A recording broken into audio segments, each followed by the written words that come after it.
My Story by Crystal Taylor McArtia. Life in DDD and the foster care system with the Swansons. Brenda and Bill Swanson were foster parents for decades. On the outside, they appeared to be the perfect family, respected by their community, trusted by the state. But behind closed doors, life in their home was marked by intimidation, cruelty, and relentless abuse. My brother Michael Smith was placed with them as a baby. He was legally blind and medically fragile, requiring round-the-clock nursing care. He became the reason Brenda became a state-operated ADH, Adult Developmental Home provider. To the outside world, this seemed like an act of compassion, but it was convenience and control. Michael's needs brought Brenda money, power, and influence within the system. When Brenda and Bill decided they were done about 2 years ago, they forced the Division of Developmental Disabilities, DDD, to remove Michael immediately. Brenda even threatened to drop him off at the DDD office if they didn't comply. She admitted she didn't trust the agency she sent him to, but retirement mattered more.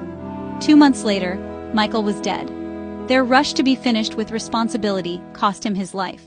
Words that tore me down. The abuse I endured wasn't only physical or emotional, it was verbal and cruel, designed to strip away my identity and humanity. Bill Swanson, my foster father, refused to acknowledge me for who I am. Even after I told him my name and identity, he dismissed me. "You will always be Dion to me. Stop texting me now, you're harassing me." His words erased me as if I didn't exist. Their biological son Derek was even more vicious. He mocked me with slurs, taunted me for my gender identity, and tried to humiliate me into silence. "Okay, faggot. Keep dressing like a woman. You're a fucking disgrace. Nobody wants anything to do with you." He would call me sissy, threaten me by saying, "I will end you," and shame me for struggling in school or life. His words weren't just insults.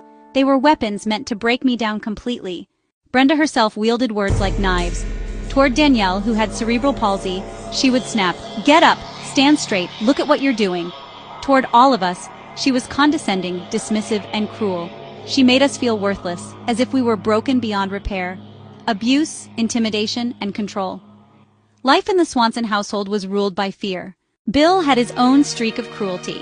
He gave me cold showers, spanked us brutally, and humiliated me by forcing me to wear pink tennis shoes when I forgot mine. He made racist remarks, sneering at Mexicans to speak English and mocking difference. Brenda abused her position of power. She lied to caseworkers, manipulated reports, and forced us into unnecessary psychiatric appointments whenever we acted up. She pushed medication on us we didn't need, used diapers as punishment for Danielle and Destiny, and humiliated us publicly and privately. If we misbehaved or struggled in school, she combed through progress notes and punished us, grounding us, slapping us, or spreading lies about us to therapists and caseworkers. She even told professionals that if they didn't like how she raised us, they could take us home and deal with us themselves. Witnesses saw it, respite providers, staff, even friends who visited noticed. But speaking out came with consequences. Brenda would intimidate them, threaten their jobs, or use her DDD connections to silence them. Derek was allowed to physically harm me for years. Brenda would watch, only stepping in after the damage was done. Other foster children suffered too.